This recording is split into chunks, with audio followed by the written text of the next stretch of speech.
Hello mga kaibigan, mayroon tayong bring house. Ayan, may bring house si Deronin dito at ako po dito ay nagluluto ng kanin at yung ating tuyo. Ayan may bring house si Deronin galing sa party na Marte kahapon. Kaya ayan, mayroong mga bring house mga kaibigan. Ito po ay hinatid sa bahay. Hindi pa ako nagbalot ng bring house ha. Wag po kayong magalit. Love lang tayo. Hindi ako nagbalot ng bring house mga kaibigan na dinala lang to. Kaya sa mga dyan, sa mga kasi ayaw nilang ako ng magbalot eh. Kaya yan hindi ako nagbalot ha. Talagang hinatid yan dito sa bahay. Kasi maraming mga ayaw dito na nagbabalot daw ako. Inubos ko daw yung pagkain sa parte. Sus ko, Marius. Sus ko, Mario. Tabang. Meron akong kanin. Ayan. Kain tayo mga kaibigan. Sarap magkamay with bagoong. Okay. Ayan. Ito din yung ating kaluluto lang ng ating kanin.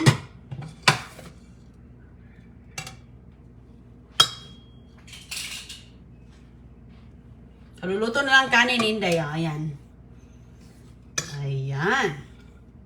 Nakalibre na ng ulam. Hinatid dito sa bahay. Hinatid po ito, ha? Hinatid. Hinatid po yan. Kaya maraming salamat sa mga kaibigan ni Inday Roning na nagluluto ng mga ulam. Thank you so much. Ito, dinala ni Ate Flor dito sa bahay. Hinatid ni Ate Flor. At saka, ito mga kaibigan, ayan. Isa po siyang kalderitang baka. Kalderitang baka, ito ay luto ni Ate Bern, Ate Pinay Blondie. Ayan, hindi ko na iinitin. Kuha lang tayo dito ng kaunti. Ayan, isang hiwa. Sure na ang ulam. Ayan. Tapos, ang isa mamaya. Ito, ayan, luto din ito ni Ate Bern. Thank you, Ate Pinay Blondie, sa masarap na ulam na luto mo. Ayan. At mayroon pa ako ditong, lagyan natin ng konti. Pinabaonan ko si Don Julio nito kanina. Yan yung kanyang baon. At maya-maya, si Agoy ay magla-lunch yan dito sa bahay. At syempre, mayroon po tayong bagoong.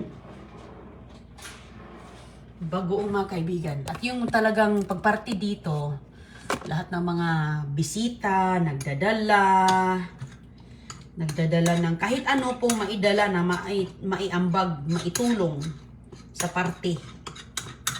Yan, ganyan po ang mga Pilipino dito mga kaibigan. Nagdadala po yan ng mga kahit ano. Hindi naman kailangan na magdala ka, pero ugali na po natin na magdala po tayo ng para sa tagabahay. Ayan, ugali na po. So, ayan, nag-ano ako ng pampagana sa kain. Papagana sa kain yung bagoong ba. Nag-ano na po ako sa kamay. Naghugas na po ako ng kamay mga kaibigan dahil nagkakamay talaga akong kumain. Nagkakamay talaga ako kahit sa party, nagkakamay talaga ako kasi ano ba? Parang feel at home talaga ba? Feel at home si Inday Roning. Kaya pati sa party nagkakamay ako.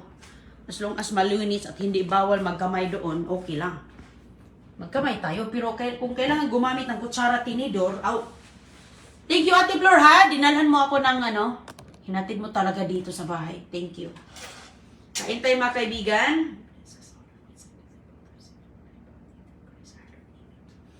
At salamat kay Ate Pinay Blondie sa nagluluto. Siyang nagluto nito o siyang nagdala niyan. Sulbad na ang ating tanghalian. Tanghali na. Pwede na itong almusal, pwede na yung pananghalian. Hindi ko naiinitin kay mainit ang kanin ko. Harap. Ang sarap. Ayan. Kaya, Ayan, ugali na po talaga yan mga kaibigan na ano, hindi ko naman inuubos yung mga pagkain doon sa ano. Hindi ko naman inuubos yung mga pagkain doon sa party, ha? Hindi po ako ganyan. Ganyan ang po talaga ko, nag-i-enjoy lang talaga ako sa mga pagkain. Pero hindi ko yun inuubos mga kaibigan. Kunti lang nga ang kinakain ko kasi nag-ano tayo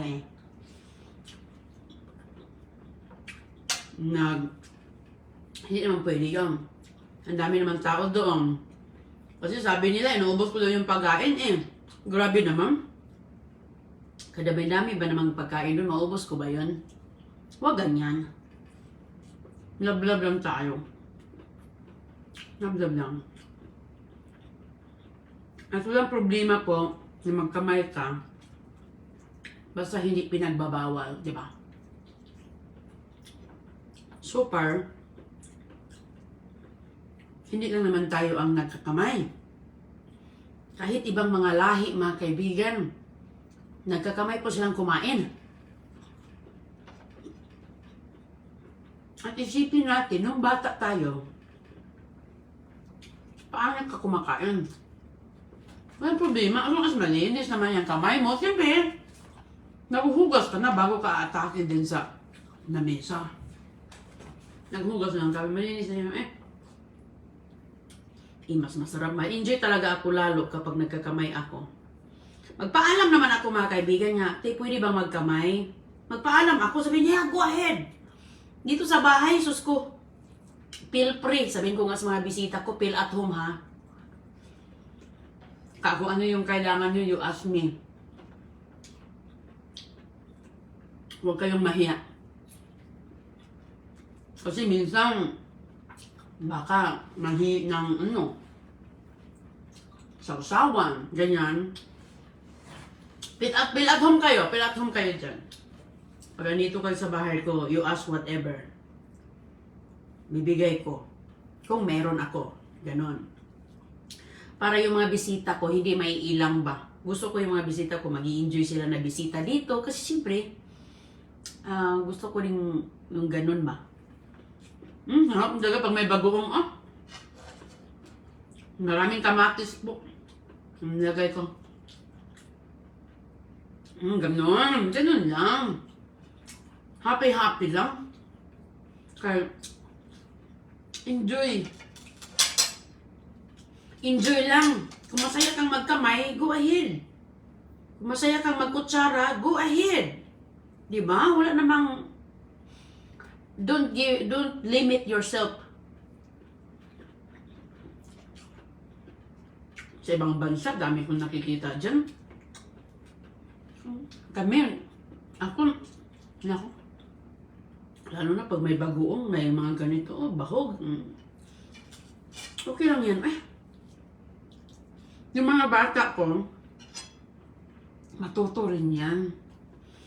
Matuto rin yan magumamit ng kutsara, tinidor. Diyos ko. Ang dami talaga ditong mga mga ginto, ang mga plato ba, ang dami.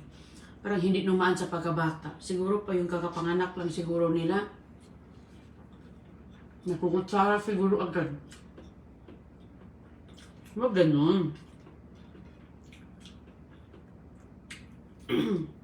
Kung saan sila masaya, be happy. Simple na ang role ng buhay. Kung gusto mo maging masaya, maging masaya ka sa yung mga nakikita mo, sa paligid mo. Ano naman? Hindi kahit kunting bagay, pinupuna na. Happy lang.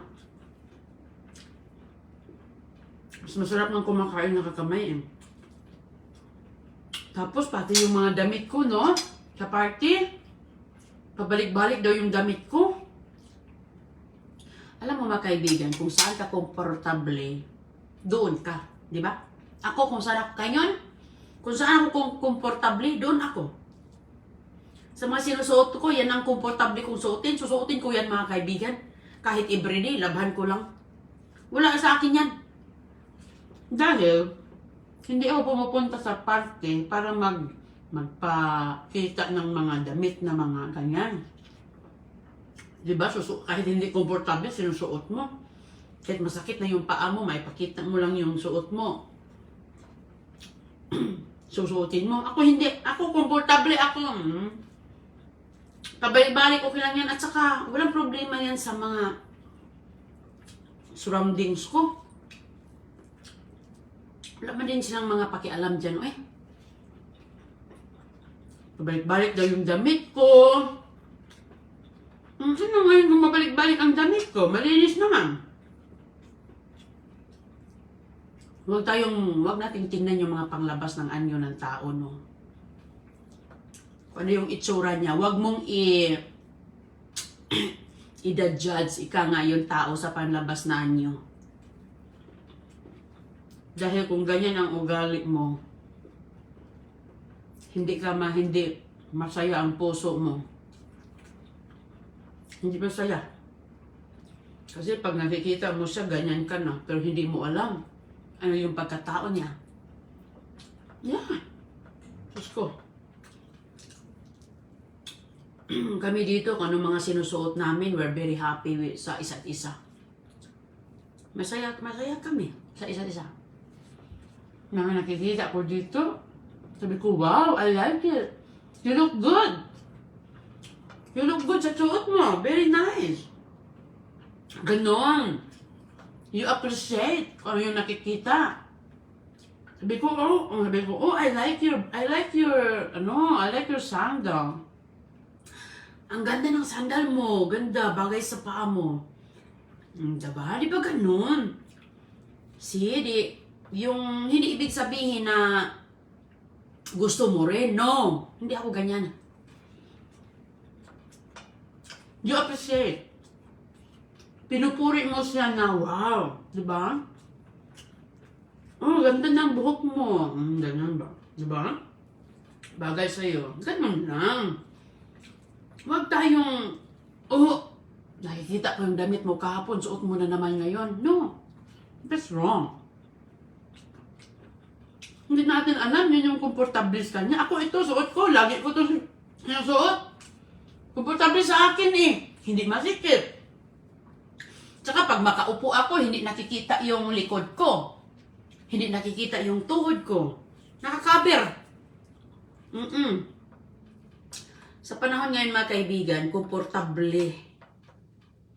komportable yung gusto ko. Ngayon na nga, lagi na nga ako nagsasapatos, yung mga sandal ko nakakatago, natago na lang. Tsaka ko na lang susuotin kapag may kasalan. Yeah. Tapos pag susuotin ko, sumasakit yung paa ko kasi high heels. Naku, may dala pa akong mga diaper bag, mga high heels pa ako. Naku, natapikul pa ako dyan. You know? Ganun lang. Meron naman iba na sanay. Yes, that's good. Good for you. Sanay ka na sa mga ganyan. Ako kasi, sanay naman ako noon. Ngayon kasi, dami ko ng mga dadalhin. Tinatakbo ko pa si Don Julio. Nako po.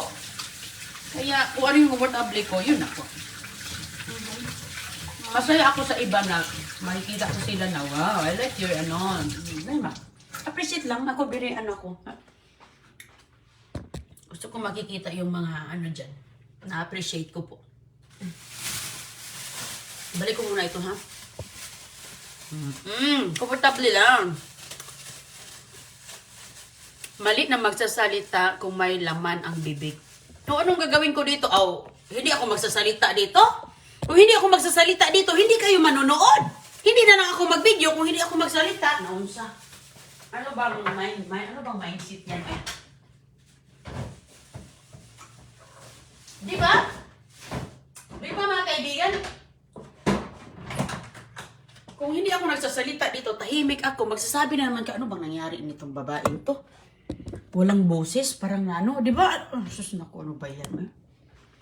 Kami dito, pag kami, may mga tao dito, mga sabay-sabay sa mga kainan, ganyan, kahit dito sa bahay, kahit saan. Nag-uusap kami. Hindi ko rin maintindihan tong mga tao, no? Hindi ko maintindihan, mga kaibigan. Dapat conversation, di ba? Sa lamisa. Di ba? Kumakain kayo, di siyempre. Ano namang mangyayari kung hindi kayo nagkakain? Ano bang nangyari sa inyo? Nawala ba yung Boses ninyo parang iba, no? Kung hindi ako magsasalita dito habang kumakain, hindi na lang ako magbibideo. Ano ba yan? Ano ba yan? Isip-isip din naman kahit mag-comment. Very simple naman yan. Hindi naman yan rocket science.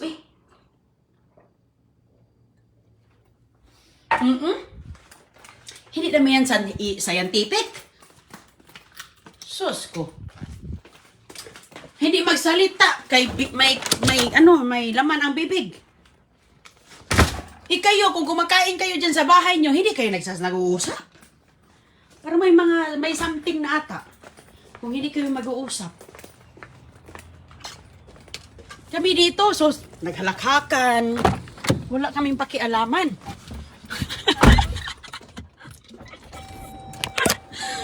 Ay, mga kaibigan, sus ko. Hindi ko talaga maintindihan yung mga ibang mga tao. Hindi ko talaga maintindihan. Kasi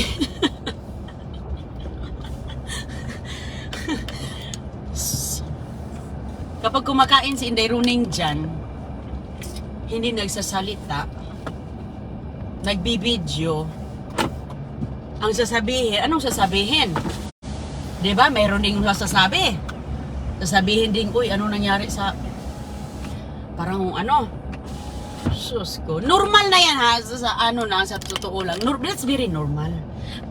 Kahit naman sa pamilya natin, no? Pag kumakain tayo sa lamisa, nag-uusap naman tayo, may laman naman yung bibig natin, puno, tapos minsan naghalakhakan nga dahil sa mga pinag-uusapan. Yes! Sus ko. Yun yan sinasabi ko, don't limit yourself, mga kaibigan. Yung iba, makikita ko, parang pinipigilan nila yung halakhak nila. Oops, my car. Pinapigilan nila yung halakhak nila. Hindi sila hindi sila makabuylo ng ganyan. Ako, mga kaibigan, wala akong pakialam dyan. Basta I feel comfortable at saka nasa tamang lugar tayo. We're in the right place, you know. So, give it yourself. Sus ko. Huwag mong limitahan yung buhay mo sus. Lang. Hindi talaga natin ma-please yung ibang tao, no? Ganyan lang. Gaya ng mga magkamay. Ba't ka nagkakamay? Mga simpleng ganun ba? Sarap kayo kumain nagkakamay. Nahugas na nga ako ng kamay. Yung kuko ko. Okay naman yan. Kumakain nga yung mga matataas na kuko. Ako pa kaya, tinan mo, litit ng kuko ko. Di, paghugas ng kamay, diretso, bilis, sabon, okay na. Ayan, biyahe na naman ang nanay. Hindi nga, ito, almusal, hapon, tanghalian yan. Kaya hindi ko naka-almusal. Busy ko, dami kong ginagawa. Easy lang. Tama, Inday Roning. Tama naman talaga. Importante, masaya lang tayo. Yes! Masaya lang tayo. Enjoy lang tayo. Kailan ba tayo mag-i-enjoy? Kailan ba tayo? Huwag nating limitahan yung ating sarili. Huwag nating limitahan yung sarili natin kay kung ano yung tingin ng iba. Kung ano yung tingin ng iba, yun yung tingin nila sa'yo. Huwag mong baguhin yung sarili mo para sa ibang tao. No. Hindi ganun. Kasi yung iba, like example, like sa kainan, maghalakhakan, parang nahihiya ba? Parang nahihiya sila or something like that. Huwag ganun. Ganyan lang, baguhin mo lang yung ganyan lang. Just be yourself ba? Ika nga, mga kaibigan. Parang yung pagkatotoo ba? Pagkatotoo lang tayo, huwag tayong magtago-tago ng ganyan. Tapos pag pala, ganun pala yung kulay niya, you know. Huwag patago-tago Pato ako ano yung nakikita nyo, ganun na talaga. Hindi ako magtago-tago kay para yun na nga, hindi ko nililimit yung sarili ko basta nasa tamang ka. Nasa tama ka, maayos naman yung ginagawa mo at saka wala ka namang taong ibang wala ka namang taong ang tawag dito, hindi ka naman nanakit na ibang tao.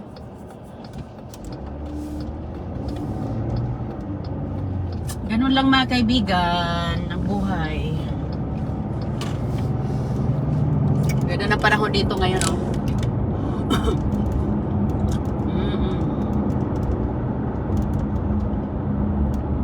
Yeah, huwag kayong basta kung ano yun, ano kayo, gano'n na kayo, pakita nyo. Be proud of yourself. Be proud of yourself. Huwag mong itago-tago na ganyan ka dahil ito ang masasabi niya. No, ako, like, ayokong suotin to kasi sasabihin na naman yan na pabalik-balik. Sus, kung favorito mo yun na damit mo, isuotin mo, di ba? Ako, yung comfortable lang sa akin. Ngayon mga kaibigan, noon, lagi akong nagsasandal, mga high heel, meron ako niyan. Sus, tatakbo ako kay Agoy-Agoy, pupunta na sa kalsada, si CJ, tumatakbo na, pupunta na sa kalsada, may kukunin doon. Magtataas pa ba ako ng mga sandal, mag high heels, ngayon flat na. Tapos, yung mga bag na, mga simple lang kay, ganun talagang buhay natin. There are some changes. May mga changes talaga sa buhay natin, mga kaibigan. Ayan, sa ngayon, ako, practical na ko Praktikalan na si Inday. Wala nang para easy lang ang, easy lang ang takbo ng ating buhay. Hindi natin i-complicated, kasi tayo lang naman ang ginagawa din naman natin complicated yung buhay natin, sarili lang din naman natin yun, diba? Ako gusto ko maano yung buhay ko, yung easy, easy, madali lang sa akin, yung madali lang, kasi nga tingnan nyo, kakakain ko lang. Inday, namumutlak ka na, magpa-doktor ka na, sus mayo, ano ba yan?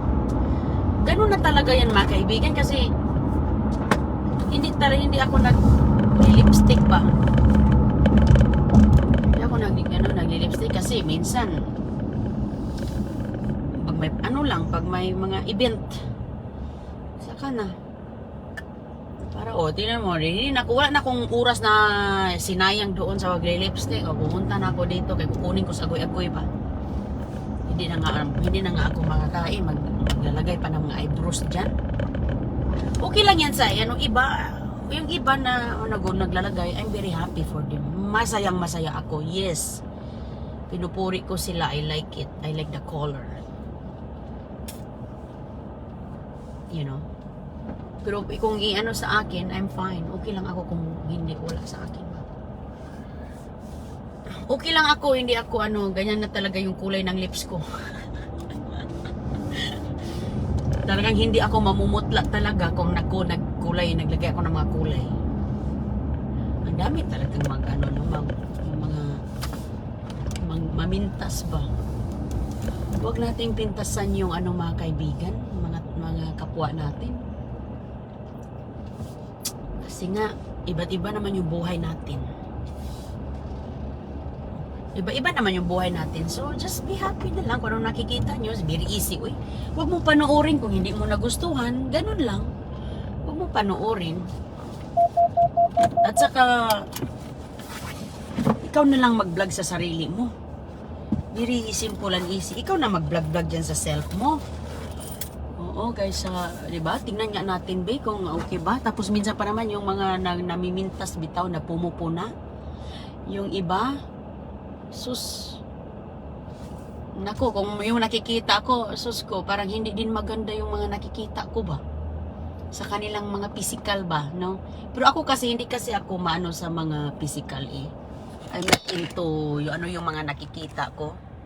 Hindi ako ganyan. Yung mga nakikita ko, ginajudge ko na yung tao. Very wrong. Kasi alam niyo may kaibigan dito sa US, makikita mo dito, like example, yung mga mayayaman. Kasi yung mga boss ko, mayayaman. Malalaki, marami mga negosyo. Alam nyo mga kaibigan, very simple. Naka-chinelas lang, naka-short pants, naka-t-shirt. Kung example lang, kung may event na pupuntahan, talagang nakaayos. Tapos tingnan mo, parang hindi mo sila makilala na mga mayayaman. Dahil pagtingin mo sa kanila, parang ano lang sila, parang mga regular na mga people lang ba na ano, mga, ang tawag dyan, mga, basta parang regular lang nga. Uy, tapos ano pala yun, ang sasakyan pala nun, Bentley pala. Yeah, marami yan dito. Marami yan dito, kaya hindi lang po sa ganong mga example, no? Kaya wag lang nating yan, no? Sabi na, ano nga ako, sabi ko, wow. Ano siya, maraming mga business, pero sus, kumakain nga siya ng mga makukuha sa basura. Tumatanggap nga siya ng mga nakukuha sa basura, mga prutas, mga gulay. Tumatanggap. Pero sus ko, naikot na niya ang buong mundo, mga kaibigan. May mga sariling negosyo. Tapos, very down to earth. Tumatanggap ng mga apples galing sa dumpster. Parang napaano ako, parang wow. Napaganon ako ba, sabi ko. Ano din to sila? Parang, yun yung magana nakaka-inspire ba? Very inspiration. Yung mga ganon. Maraming mga taong mga, mabubuti yung mga puso nila, tapos yung mga panglabas na anyo. Siyempre, iba-iba naman tayo ng mga style. Let's just, happy na lang. Happy na lang mga kaibigan. O sige, balik lang ako sa live ha. God bless sa ating. Ingat po kayo sa inyong mga lakad. At ako po ay dito sa school ni Agoy-Agoy kasi kunin ko siya para magtanghalian sa bahay. Bye-bye po.